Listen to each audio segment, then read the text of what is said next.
reducing enterprise costs. The key and the beauty about this is they don't say reduce IT spend.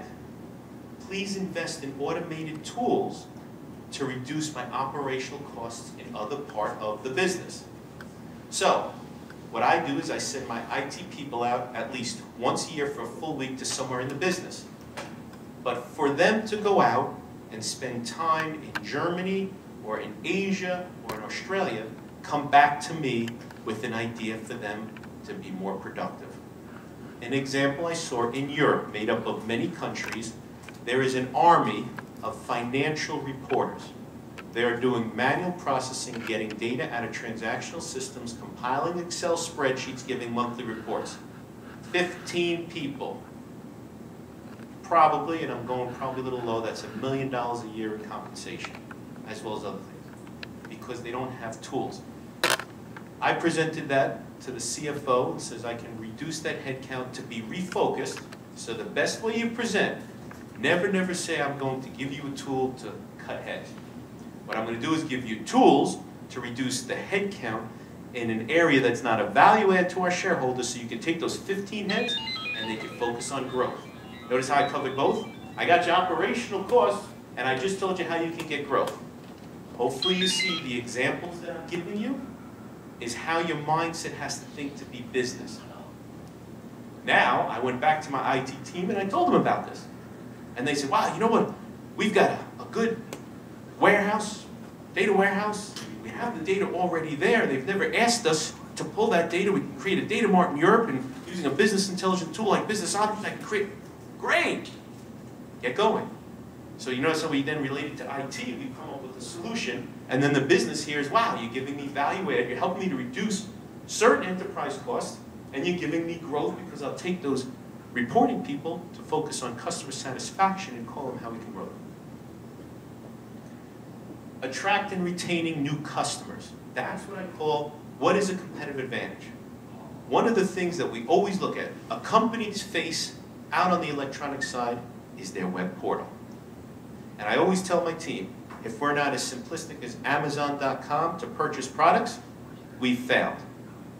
So always, how do you get a competitor? What is that tool set that we can give to the customer that our competition doesn't have? These are the top 3 areas that CEOs are talking about. I won't continue through the rest of it. The piece that actually is missing here, but was actually in the document I read, that the only way you can achieve this is by good talent, but talent that understands business. So never forget we're technologists. Never forget we love it. It's our passion. If you remember, I opened up this, but I'm going to challenge you that you need to talk like a business person. You need to understand that. An example I want to give. Xerox, early 2000s. Did the same thing I said. I sent out some of my people into the field there with our technicians. These are the technicians that were servicing Xerox copiers. We realized that back then, they were doing 3 service calls a day, which was extremely low. And so what we noticed is that they would actually be getting a text message on their beeper of their next appointment. But there was no acknowledgement back. There were no cell phones they were using. All they'd have a beeper, and it just said, here's your next 3 or 4. But nobody ever knew or measuring if they were delivering. So we went out to the field. We said, of course, this is when cell phones were booming. We said, why don't we give them a cell phone? Or we even said, hey, why don't we give them Blackberries, you know? We can send them emails. We can put an application on a mobile device. And now here's where I'm saying is you have to think like the business. For me as an IT guy, I loved it. Let's get these guys Blackberries or these gals Blackberries. They're going to go out and increase their service. We'll have an application, acknowledgement. So we called in 20 of our sharpest technicians, mechanics if you want to call them. And I gave them a Blackberry. And they didn't know technology. I looked at him and he goes, I'm not going to use this device. But why? It's so good. It's like, you know, I've got an iPhone, I got an iPad there. The business doesn't want an iPhone. Why? So next thing you know, we realized all we had to get them was a cell phone. And what we did with the cell phone is text message them, and we actually put on an acknowledgement back. So when they received it and we're going to do it, they just had to actually hit a button. It would acknowledge back to the distribution facility, the service department, saying that I received it. If they didn't get it, they would actually then call them because they have a cell phone now. And we were able to give them technology, and they went from 3 service calls a day to 7. So more than double, just based on technology. Not technology I would give you, because I was going to take a library. But you have to realize, what is the technology that the business wants in order for them to increase productivity?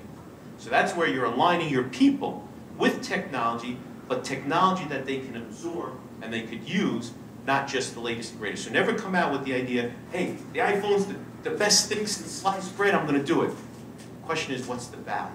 And will the business absorb it? This sounds pretty easy, maybe, maybe not, but the example I want to do now is, well, when I speak to people below all of us, how do you explain to them that what they're doing day in day developing a report matches what the business strategy is? Because that's really the question we're talking about. We can probably all get that in this room, but how would they know? You have to clearly be clear. Can you jump to the other real quick?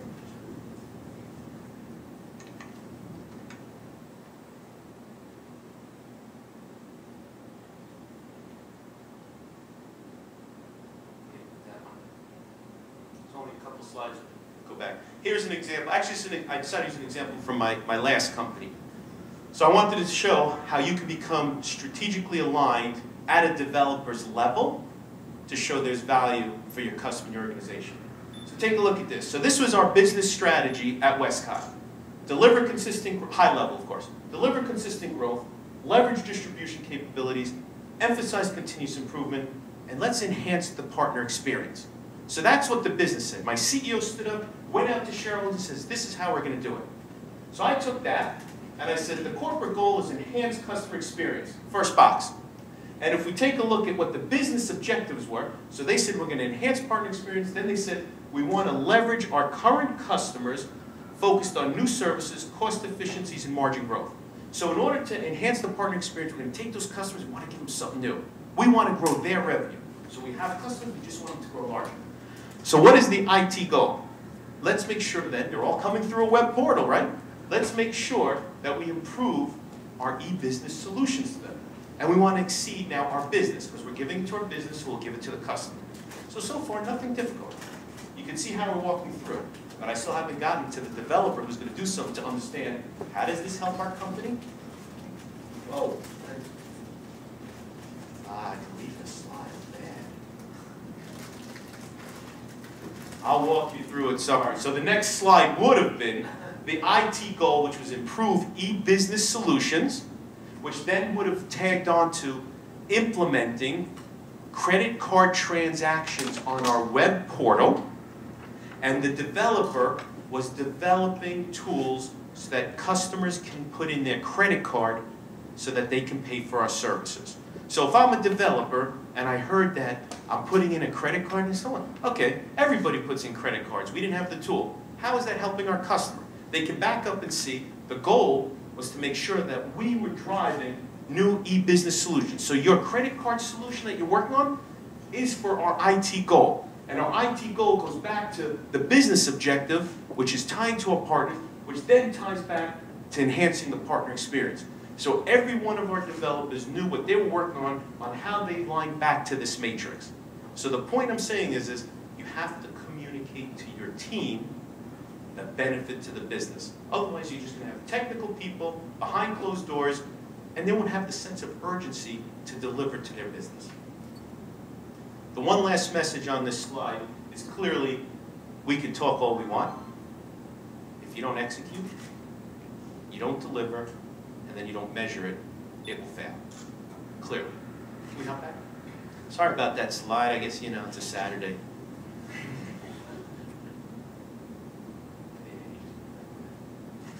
Great, thanks. So I'm going to use a couple of quotes here. We're moving into, I think, something which is very, very critical. We're coming close to the end of the presentation. We, all of us in this room, being techies, we are the most innovative people in the world. Think about what we do. We have creative solutions all the time using technology. That's where the future's going. I actually think, and I'll use the U.S., probably not as much as another thing, but the U.S. used to be very innovative, and I have to tell you, I think we've lost our way. I think it's for us, IT people, to bring companies back to being innovative. The slide I'm going to show you, I presented to Recall, There's about 500 of us, and I got mixed reviews on it. When you innovate, you've got to be prepared for everyone telling you you're nuts, you're crazy. And that's true. We in IT have innovated a couple of solutions, and I have to tell you, I presented one to the North America region, and I have to tell you, it was the worst experience of my life. I mean, I had people screaming at me that you're going to ruin our business, I can't believe you're going to come up with this idea. This was a year ago. I then showed it to Australia. I guess I felt like I was a little offended that nobody understood what I was talking about, and Australia saw the advantage. And now we're developing the tool, and North America says, hey, you know what? That tool's not too bad. I think I get it now.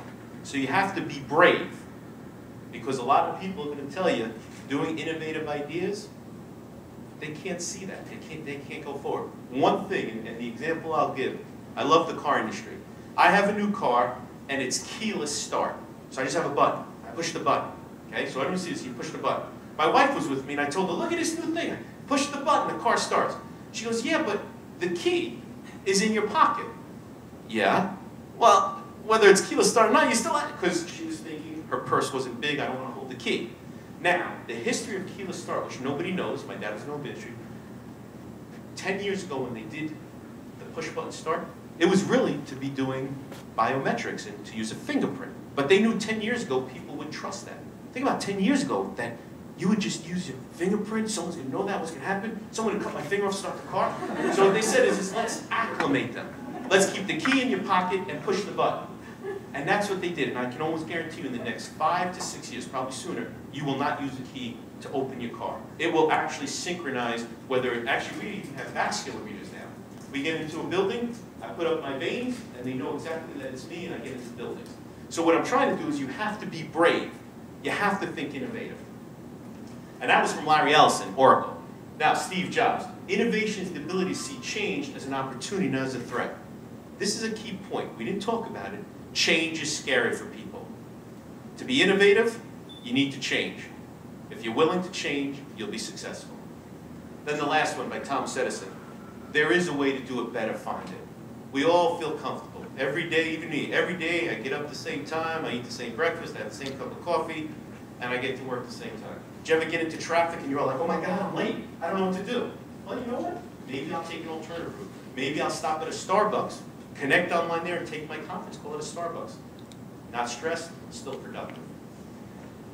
This is the slide that we do for recall. That's our head of innovation on the right. I'm not going to worry about the bottom. I didn't change the slide. The top is very important. So what are the key successes to innovation? You're going to have ideas. You need to partnership with your business. You need to have them think it's almost their idea. The learning I did with North America, I came out and said, look at this idea. I'm going to change your business. We're going to make money. You don't understand my business IT. And they didn't even want to understand what I was saying. They immediately shut me down. It's about partnership. Make sure you have a process. Brambles is our parent company. They have a process. The gentleman on the right is part of our parent company. So make sure you follow the process. Don't break the rules. Sometimes I like to break the rules, but don't break the rules. Follow that process. How do you get innovative ideas? How do you get investments to seed it? And how do you then test it in a pilot with minimal money to prove that there's value add? You need to partner with business and IT together. Get a SWAT team. Once we had these ideas, we called a couple of business people in the lower levels. Hey, we got an idea. You want to be part of this team? And then from there, once we got the proof of concept, we showed it to execs. We showed the value add. We showed the metrics. They go, wow, that's a great idea, but IT. Whoa, no. We, not IT. The business did it. Your guys who are working in operations, those women in customer care, those people in, we did this together. Whoa, let's take a look at it. So never forget, you do it as a team.